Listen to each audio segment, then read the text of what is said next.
Hello students, welcome to KCC commerce classes. मेरा नाम दीपक राय है और पिछले 16 वर्षों से अधिक समय से मैं स्टूडेंट्स को अकाउंट्स पढ़ा रहा हूं। अगर आप एमपी बोर्ड 12th अकाउंट की परीक्षा में टॉप स्कोर करना चाहते हैं तो यह सीरीज आपके लिए गेम चेंजर साबित होगी।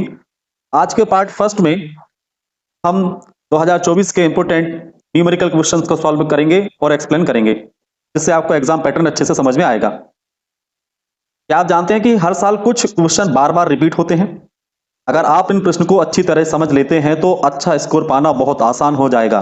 इस वीडियो में हम हर इंपोर्टेंट क्वेश्चन को सॉल्यूशन और उसकी पूरी एक्सप्लेनेशन देंगे ताकि आपकी तैयारी बेहतर और प्रभावी हो जाए। इस वीडियो को देखने के बाद आपको मिलेगा परीक्षा में पूछे गए महत्वपूर्ण प्रश्नों का पूरा सॉल्यूशन, जिससे आप पेपर पैटर्न बेहतर समझ सकेंगे। अकाउंट्स के कॉन्सेप्ट की पूरी स्पष्टता, ताकि कोई भी टॉपिक समझने में कठिनाई ना हो। पेपर हल करने की स्मार्ट टेक्निक्स, जिससे आप टाइम का सही मैनेजमेंट कर सकें, और सबसे जरूरी टॉप स्कोर करने का कॉन्फिडेंस। तो स्टूडेंट्स, इस वीडियो को अंत तक देखें और अगर आपको यह वीडियो पसंद आए तो लाइक करें, शेयर करें और हमारे चैनल केसीसी कॉमर्स क्लासेस को सब्सक्राइब करना ना भूलें। अगले वीडियो में हम पार्ट 2 लेकर आएंगे। इसमें जो भी रिमेनिंग क्वेश्चन रहेंगे उनको कवर करेंगे। अगर आपके कोई भी डाउट्स हैं तो कमेंट सेक्शन में बताएं, मैं खुद उन्हें क्लियर करूंगा। चलिए बिना देर किए शुरू करते हैं। A company purchased a machine from XYZ Limited for rupees 99,000. The purchase price was paid by issuing 11% debentures of rupees 100 each at par. Give necessary journal entries. Journal entry हमें करना है। जर्नल एंट्री का format हम बना लेते हैं। इस question में कंपनी ने मशीनरी परचेज की है। किससे खरीदी है? XYZ limited. और मशीन खरीदने के बदले कंपनी पैसे नहीं दे रही है। पैसे के बदले कंपनी क्या कर रही है? डिवेंचर इशू कर रही है। ये अदर देन कैश वाला टॉपिक है और ये जनरली पूछा जाता है। बहुत ही इंपॉर्टेंट टॉपिक है ये, इसको इग्नोर नहीं करना है ना। और आप सभी को पता है कि डिवेंचर इशू किए जाते हैं at par, at premium, at discount. इसमें पार पर हमको डिवेंचर को इशू करना है। दो एंट्री हम करेंगे। फर्स्ट एंट्री होगी एसेट्स को परचेस करने की और सेकंड एंट्री हम करेंगे डिवेंचर को इशू करने की। ठीक है, जर्नल का फॉर्मेट हमने बना लिया है। सबसे पहले हमें एसेट्स को परचेस करने की एंट्री करना है। एसेट्स का नाम क्या है? एसेट्स का नाम देखते हैं। A company purchased a machinery.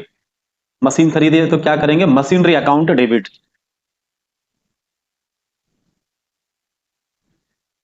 Machinery account debit to vendor का नाम। वेंडर का नाम क्या है? वेंडर किससे बोलते हैं? जिससे हमने खरीदी है। किससे खरीदी हमने? XYZ limited. लिखेंगे to XYZ limited account. Machinery कितने की परचेस की है हमने? मशीनरी परचेस की है 99,000।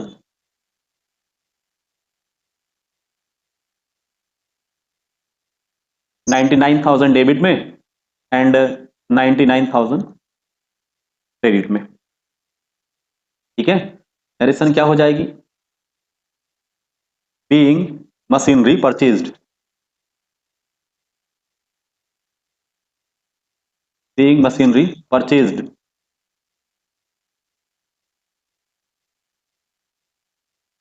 और ये एक एंट्री हमारी कंप्लीट हो गई है। यहां एक पर्टिकुलर वाले कॉलम में लाइन ड्रॉ कर देना है। सेकंड एंट्री क्या करेंगे? सेकंड एंट्री में हम डिवेंचर इशू करेंगे। डिवेंचर इशू करेंगे तो ये तो हमारा क्रेडिटर है, इसको खत्म करना पड़ेगा। तो क्या करेंगे? वेंडर जितने से क्रेडिट है उतने से डेबिट कर देते हैं। XYZ limited account debit. कितने से क्रेडिट है? 99,000 से। जितने से क्रेडिट होता है उतने से ही डेबिट करते हैं। और टू, क्या पैसे दे रहे हैं हम इसको? कैश दे रहे हैं? कैश नहीं दे रहे हैं, डिवेंचर दे रहे हैं। कैसे है डिवेंचर? 11% डिवेंचर। यहां हमको लिख देना है 11% debenture.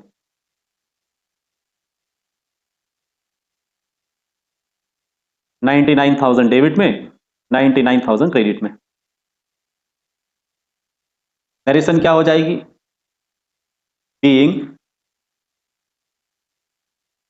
11% debenture issued at par, issued at par। बस इतना ही इसमें करना था। ये क्वेश्चन हमारा कंप्लीट हो गया है। अब देखते हैं हम अगला question. Question number 7 theoretical question है, इसमें न्यूमेरिकल नहीं है। क्वेश्चन नंबर 8 इसमें भी थ्योरेटिकल क्वेश्चन है और में जरूर न्यूमेरिकल क्वेश्चन है। क्वेश्चन नंबर 8 का और हम करते हैं। अब क्या हमको करना है? Calculate current ratio from the following: bank overdraft ₹20,000, cash ₹15,000, outstanding ₹10,000, accrued income ₹5,000, stock ₹5,000, prepaid expense ₹5,000। क्या कैलकुलेट करना है? Current ratio. करंट रेशियो का फॉर्मूला क्या होता है? करंट रेशियो का फॉर्मूला होता है current assets divided by current liabilities. ठीक है, चलिए इसको सॉल्व करते हैं। सबसे पहले हम फॉर्मूला लिखेंगे। करंट रेशियो का फॉर्मूला होता है current assets divided by current liabilities. Dear students, आपको शॉर्ट फॉर्म यूज नहीं करना है, फुल लिखना है आपको, करंट एसेट्स करंट लायबिलिटीज।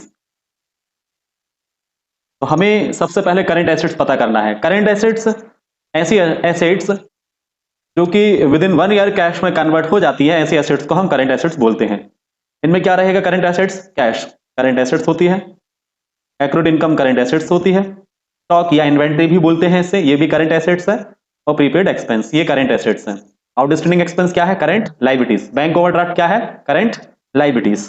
ठीक है, तो सबसे पहले करंट एसेट्स हम पता कर लेते हैं। करंट एसेट्स में क्या है? करंट एसेट्स में कैश, यहां लिखेंगे कैश।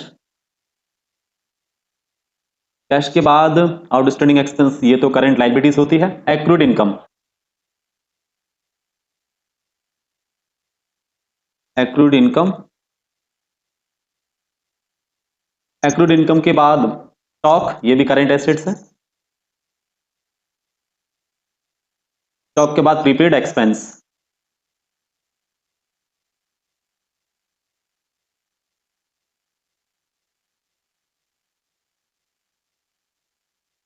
कैश कितनी है? 15,000, यहां 15,000 लिखा। एक्रूड इनकम 5,000, स्टॉक या inventory 5,000, prepaid expense 5,000।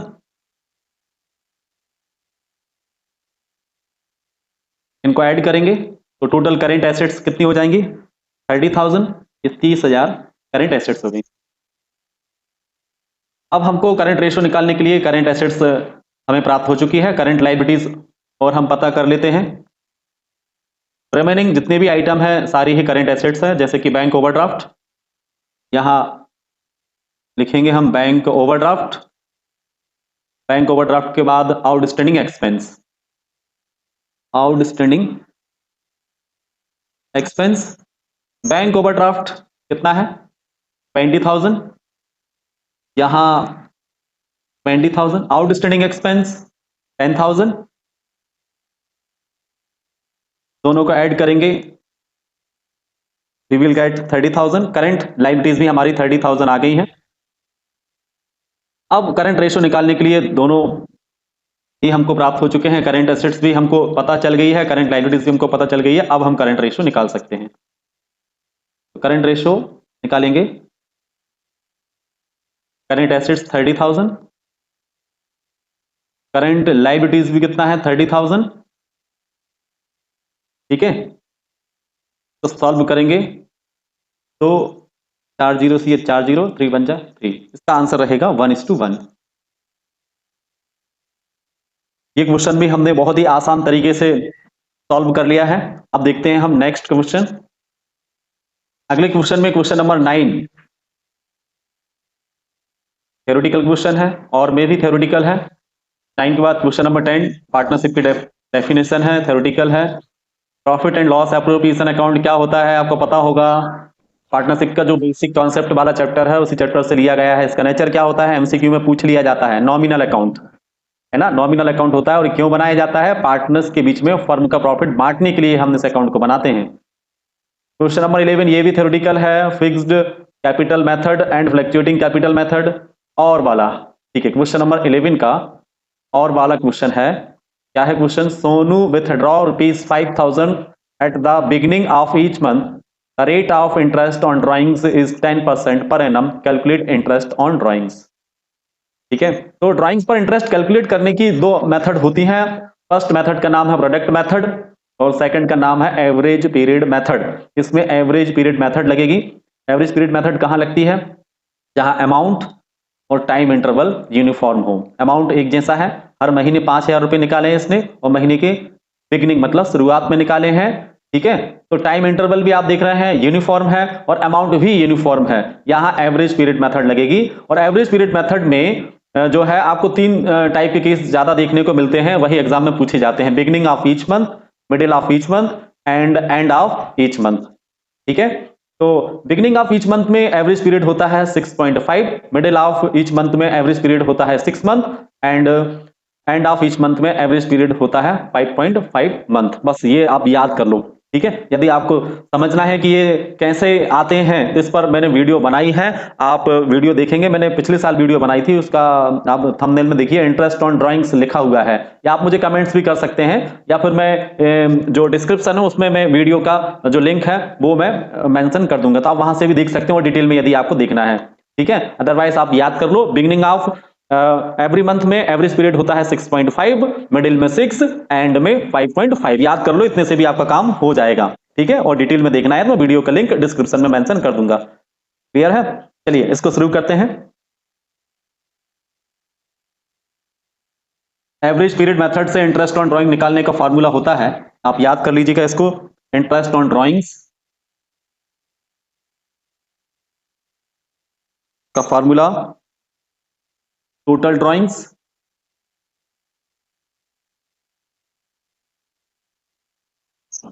Total drawings के बाद into rate upon 100 into average period divided by 12। इस पर विशेष ध्यान देना है आपको, यही चेंज होता है एवरेज पीरियड। यही मैं आपको बार बार बोल रहा हूं, फिर से बता दे रहा हूं। यदि यहां बिगिनिंग ऑफ ईच मंथ है तो एवरेज पीरियड क्या आएगा? 6.5 मंथ बिगिनिंग में। और यदि यहां मिडिल ऑफ ईच मंथ हो या एवरी मंथ हो तो एवरेज पीरियड आएगा 6 मंथ।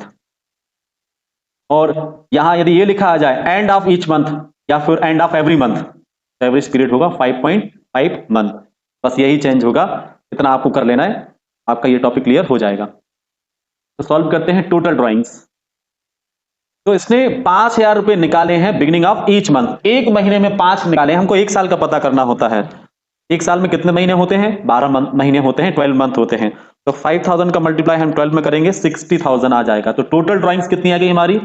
60,000 इंटू रेट, ये गिवन रहेगी क्वेश्चन में 10% है, into 10 divided by 100। Average period मैं बार बार बोल रहा हूं, उस पर ध्यान रखना है। क्या है? बिगनिंग है, बिगनिंग में एवरेज पीरियड क्या रहेगा? 6.5 मंथ। यहां 6.5 डिवाइडेड बाय 12। ठीक है, आप इसको कैलकुलेट करेंगे, वी विल गेट 3,250। तो स्टूडेंट्स इस क्वेश्चन को भी हमने बहुत ही आसानी से सॉल्व किया है। आप देखते हैं हम नेक्स्ट क्वेश्चन। अगला क्वेश्चन हमारा क्वेश्चन नंबर 12। क्वेश्चन नंबर 12 में A, B and C are partners in the ratio of 3:4:2. B retires.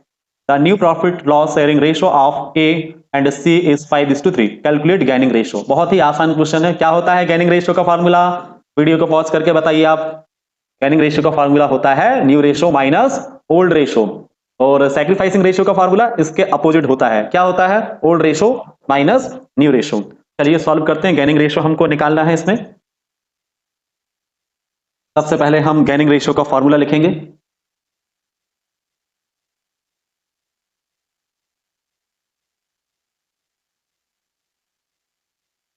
गैनिंग ratio का फॉर्मूला होता है new ratio minus old ratio.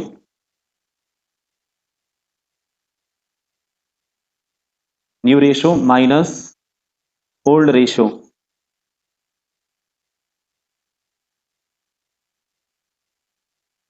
तो गैनिंग किसका पता करेंगे? ए ने तो रिटायरमेंट ले लिया है, बी का हिस्सा किसको मिलेगा? ए को और सी को। तो देखते हैं ए का गैनिंग क्या रहेगा।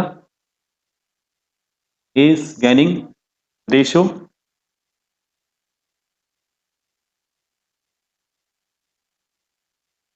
इसका न्यू शेयर ए का न्यू रेशो 5:3, दोनों का ऐड कर देंगे 5/8। ओल्ड क्या है? ए का ओल्ड 3, उन सबका टोटल लगा देते हैं। 3 + 4 7 + 2 9, 3/9।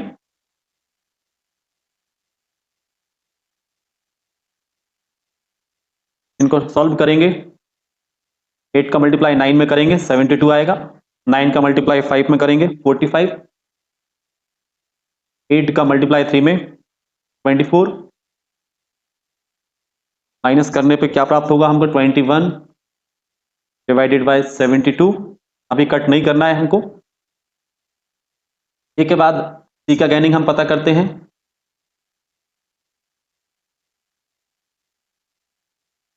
गैनिंग रेशो,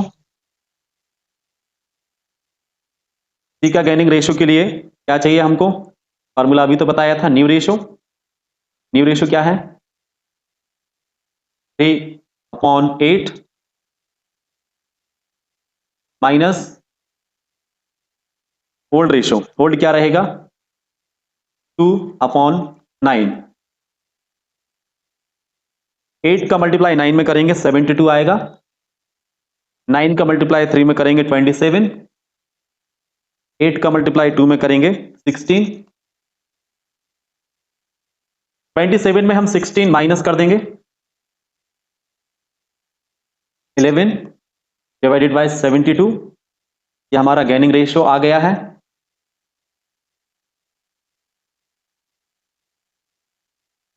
गैनिंग रेशियो 21:11। ये हमारा फाइनल आंसर है। ठीक है, ये किसका है? ए, और ये सी को रिप्रेजेंट करता है।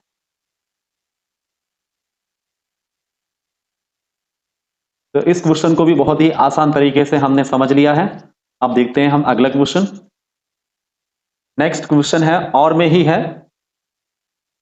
और में क्या दिया है देखते हैं। P Q and R partners in the ratio of 5:4:3. Q retires and his share is acquired by P and R equally. Find new profit loss sharing ratio of P and R. तो हमको क्या निकालना है इसमें? क्या find करना है? New profit sharing ratio हमको फाइंड करना है। सॉल्व करते हैं इसको। क्यू ने लिया है रिटायरमेंट और क्यू का शेयर देखते हैं कितना है। ये है 4/12।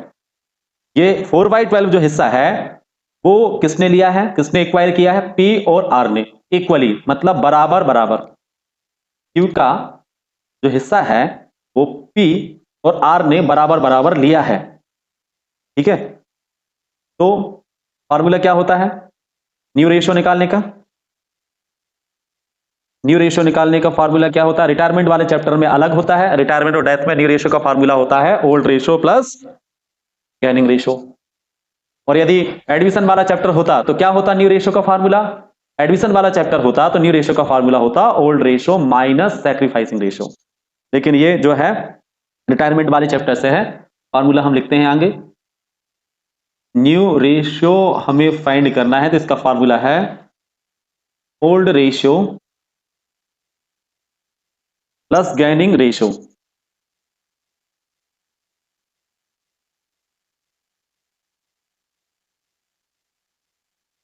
ओल्ड तो गिवन है, हमें गैनिंग पता करना है। अब गैनिंग कौन करेगा भाई? क्यू तो चला गया, क्यू का तो सैक्रिफाइस होगा, क्यू का हिस्सा पी को प्राप्त होगा और आर को प्राप्त होगा। लेकिन ये कैसे प्राप्त कर रहे हैं, एक्वायर कैसे कर रहे हैं? क्यू का जो हिस्सा है उसको ये दोनों बराबर बराबर ले रहे हैं। तो हमें पी और आर का गैनिंग पता करना पड़ेगा। पी का गैनिंग पता करते हैं। पी शेयर ऑफ गैन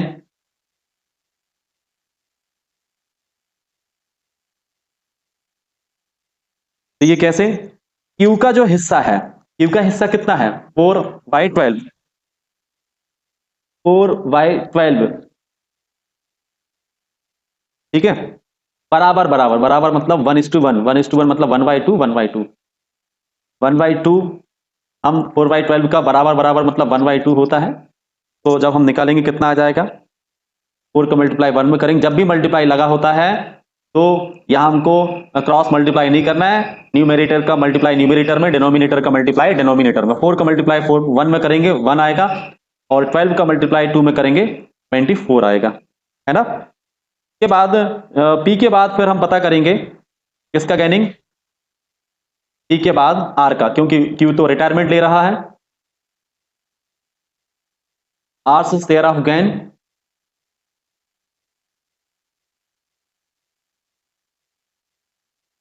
तो क्यू का जो हिस्सा है 4/12 इतना ही आर ले रहा है, ऑब्वियसली इसको कैलकुलेट करेंगे 4/24 आएगा। अब इनको हमें कट कर देना है, 4 × 1 = 4, और यहां 6 आ जाएंगे, और यहां भी 6 आ जाएंगे, है ना। तो ये, तो हमको गैनिंग पता चल गया है। अब हम न्यू रेशियो निकाल सकते हैं, और न्यू रेशियो किसका, प्योर आर का ही निकलेगा, क्योंकि क्यू ने तो रिटायरमेंट ले लिया है, अब वो पार्टनर नहीं रहा है। पी का न्यू रेशियो हम निकालते हैं, इस न्यू शेयर, पी का नया शेयर के लिए हमको चाहिए ओल्ड रेशियो। ओल्ड कितना है पी का, ये 5/12, 5/12 प्लस, अभी फॉर्मूला तो बताया था आपको, old ratio plus gaining ratio, गैनिंग कितना आया है 1/6, ठीक है। अब इसको हम सॉल्व करेंगे,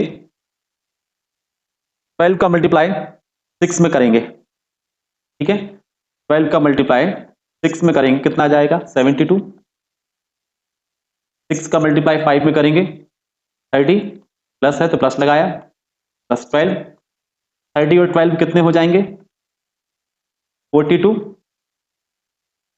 डिवाइडेड बाय 72। अभी कट नहीं करना है, ये पी का न्यू शेयर है। पी के बाद क्यू का तो न्यू शेयर निकलेगा नहीं, आर का निकलेगा, आर न्यू शेयर,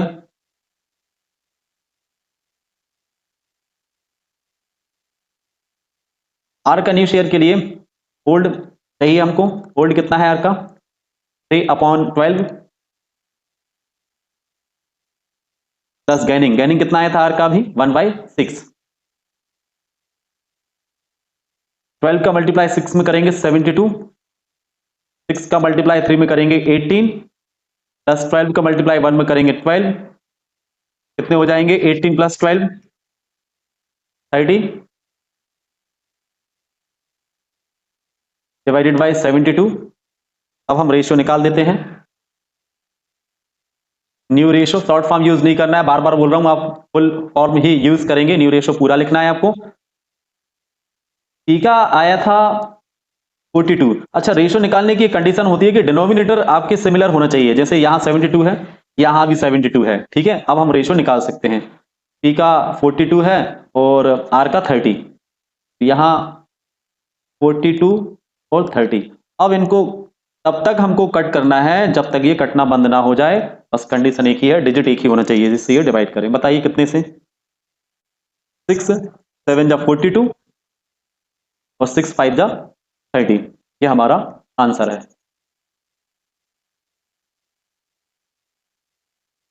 अब देखते हैं हम अगला क्वेश्चन। अगला क्वेश्चन है हमारा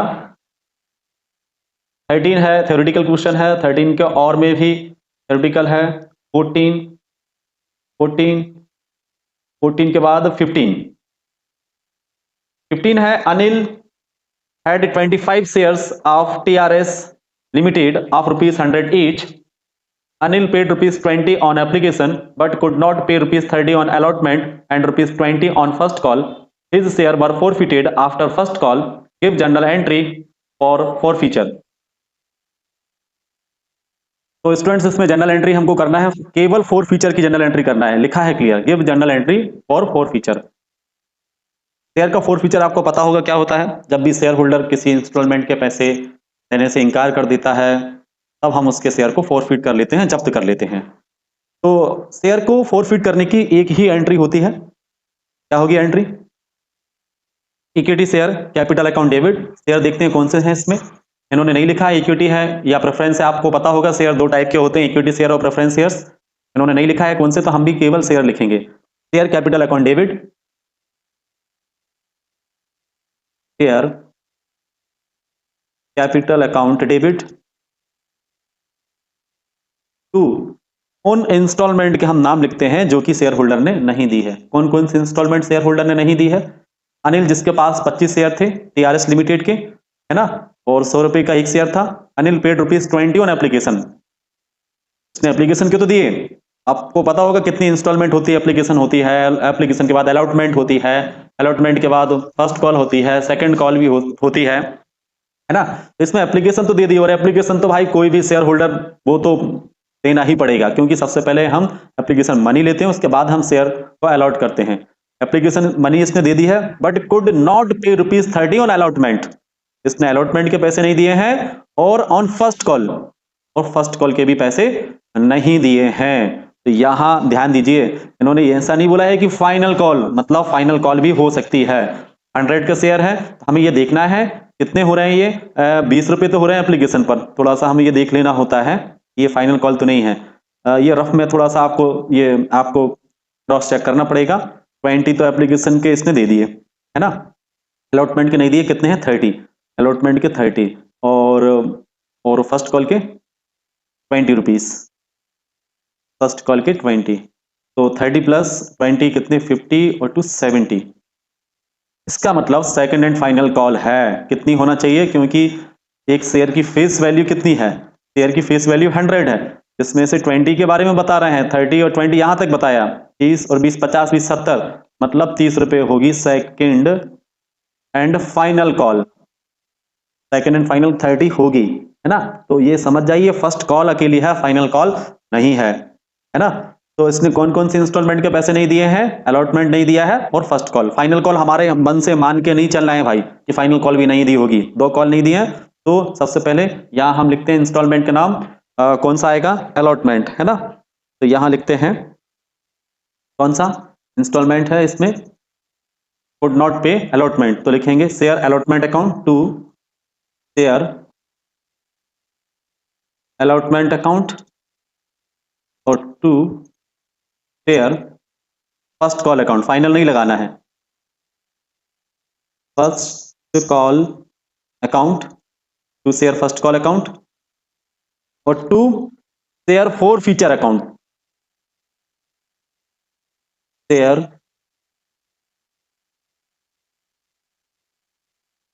फोर फीचर अकाउंट। अब हमें यहां ये कैलकुलेशन ध्यान से समझना है, यही बच्चे ज्यादा मिस्टेक करते हैं। कितने शेयर फोरफीट करना है? अनिल 25 शेयर रखा था, 25 शेयर को फोरफीट करना है 25, मल्टीप्लाई कितने से करेंगे? ध्यान दीजिए, यहां केवल बोला है कंपनी कॉल्ड अप अमाउंट से मल्टीप्लाई करते हैं। कॉल्ड अप अमाउंट का मतलब कंपनी कितने रुपए मांग चुकी है अभी तक। 100 रुपए का शेयर था, 20 रुपए कंपनी ने एप्लीकेशन के मांगे, मिले नहीं मिले वो बात अलग है, लेकिन कंपनी मांग कितने पैसे चुकी है।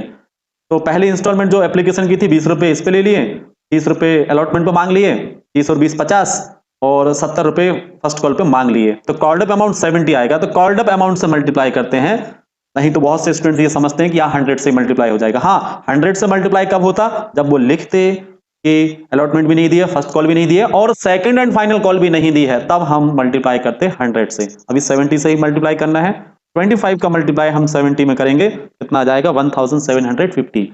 यहाँ 1750, यहाँ 25 इंटू अलॉटमेंट के कितने रुपए हैं? 30 रुपीज। तो 25 इंटू 30, तो 25 में हम 30 का मल्टीप्लाई कर देते हैं, अमाउंट कितना प्राप्त होगा हमको? 750। यहां हमको 750 लिख देना है, यहां 750, और यहां 25, और फर्स्ट कॉल पे कितने रुपए हैं? फर्स्ट कॉल पे 20, यहां भी हम लिख देते हैं 20। तो 25 में हम 20 का मल्टीप्लाई करेंगे, वी विल गेट 500, है ना। और 25 इंटू कितने पैसे इसने एप्लीकेशन पर दे दिए हैं। और फ्यूचर अकाउंट में कौन सा पैसा जाता है, जो शेयर होल्डर ने जमा करा दिए हैं। तो इसने 20 रुपए एप्लीकेशन के दिए थे, इसको हम जब्त कर लेते हैं। तो 25 इंटू 20, तो अभी तो किया था मल्टीप्लाई, कितना आएगा 500। तो यहाँ हम 500 लिख देंगे, है ना। बस इतना ही इसमें करना था। नरेशन क्या हो जाएगी, नरेशन हो जाएगी being 25 shares forfeited for which call money was unpaid. Narration जरूर करना है भाई, है ना, नरेशन करना जरूरी होता है। विदाउट नरेशन क्वेश्चन को नहीं करना है। बस एक ही एंट्री हमको करना था, ये हमने कर लिया है। अब देखते हैं हम नेक्स्ट क्वेश्चन, अगला क्वेश्चन। अगला क्वेश्चन और में ही है, Y limited issued 20,000 equity shares of ₹10 each, all the money was received in lump sum, give necessary journal entry। Format बना लेते हैं जनरल का, और ये भी इंपॉर्टेंट टॉपिक है। लम सम का मतलब क्या होता है, एक मुफ्त अमाउंट हमको प्राप्त हो गया, इकट्ठा पैसा हमको मिला है। देखो भाई, एक तो होता है कंपनी पैसों की डिमांड करती है, भाई किस्तों से आप पैसे देते हैं इंस्टॉलमेंट में, जिसमें एप्लीकेशन होता है, अलॉटमेंट होता है, फर्स्ट कॉल, फाइनल कॉल। और दूसरा कंपनी बोलती है कि भाई हम इंस्टॉलमेंट में पैसा नहीं लेंगे, इकट्ठा पैसा हमको चाहिए एक मुश्त। इस कंडीशन में केवल 2 ही एंट्री हमको करना होता है। तो जनरल का हम फॉर्मेट बना लेते हैं। तो स्टूडेंट्स, जनरल का फॉर्मेट हमने बना लिया है। फर्स्ट एंट्री क्या होगी, बैंक अकाउंट डेबिट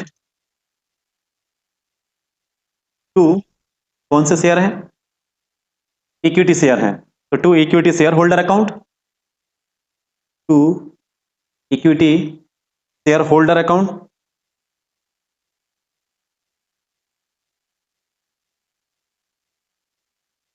नरेशन क्या हो जाएगी, being application money received. Narration जरूर करना है, नरेशन हो जाएगी being application money received. Amount समझ लीजिए आप, कितने शेयर हमने इश्यू किए हैं, 20,000, 20,000 शेयर पे हमको पैसा मिलेगा, और सारा का सारा पैसा हम इकट्ठा ले रहे हैं, किस्तों में नहीं ले रहे हैं। और एक शेयर पर कितने रुपए, 10 रुपए। तो 20,000 में हम 10 रुपए का मल्टीप्लाई कर देंगे, 20,000 इंटू 10 कितना हो जाएगा, 2 लाख, 2 लाख रुपीस डेबिट में, और 2 लाख रुपीस हम क्रेडिट में रिकॉर्ड कर देंगे। नरेशन क्या हो जाएगी, बीइंग एप्लीकेशन मनी रिसीव्ड, लिखना है भाई नरेशन, है ना। सेकंड एंट्री क्या हो जाएगी, सेकंड एंट्री में हम क्या करेंगे, ये जो इक्विटी शेयर होल्डर अकाउंट है ये टेम्परेरी होता है, इसको जितने से क्रेडिट है उतने से कर देंगे डेबिट, तो इस पैसे को हम ट्रांसफर कर देंगे इक्विटी शेयर कैपिटल अकाउंट में, है ना। जब भी लम सम अमाउंट मिलेगा एंट्री यही होगी। और यही कॉन्सेप्ट चलता है डिवेंचर में, डिवेंचर में भी एंट्री यही होती है। यदि ये शेयर ना होते, डिवेंचर होते, तो बैंक अकाउंट डेबिट टू क्या होता, टू डिवेंचर होल्डर अकाउंट, बस इतना हो जाता, शेयर की प्लेस पर डिवेंचर होल्डर कर देना है। शेयर डिवेंचर में कोई फर्क नहीं है, ठीक है। और काफी, मैं तो इसको ये बोलता हूं कि जैसे वैल्यू फॉर मनी कोई चीज होती है ना, वैसे ही ये भी डिजर्व करते हैं 2 चैप्टर भाई, ज्यादा मेहनत इसमें लगती नहीं है। शेयर कैपिटल और डिवेंचर 24 नंबर के आते हैं, तो भाई इनको इग्नोर नहीं करना है इसमें। जबकि पार्टनरशिप में क्या है भाई, पार्टनरशिप में थोड़ा हार्ड वर्क आपको ज्यादा करना होता है। 36 मार्क्स की आती है पार्टनरशिप, ये केवल 2 चैप्टर है, 24 नंबर के आते हैं, वही टॉपिक और रिपीट होते रहते हैं। पिछले 5 साल के क्वेश्चन पेपर सॉल्व कर लो, हो गया भाई। न्यूमेरिकल क्वेश्चन में आपको कोई रोकने वाला नहीं है, सारे ही क्वेश्चन आप सॉल्व कर सकते हैं। सेकंड एंट्री में क्या करेंगे, जितने से क्रेडिट है उतने से ही हम डेबिट करेंगे इक्विटी शेयर होल्डर अकाउंट,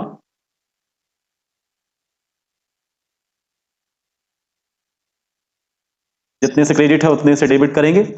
ये 2 लाख रुपीज से हमने डेबिट कर दिया। इस ये खाली हो गया, देखो भाई, जैसे प्लस से माइनस कट होता है ना, प्लस से माइनस कट होता है, ऐसे ही डेबिट से क्रेडिट और क्रेडिट से डेबिट कट होता है।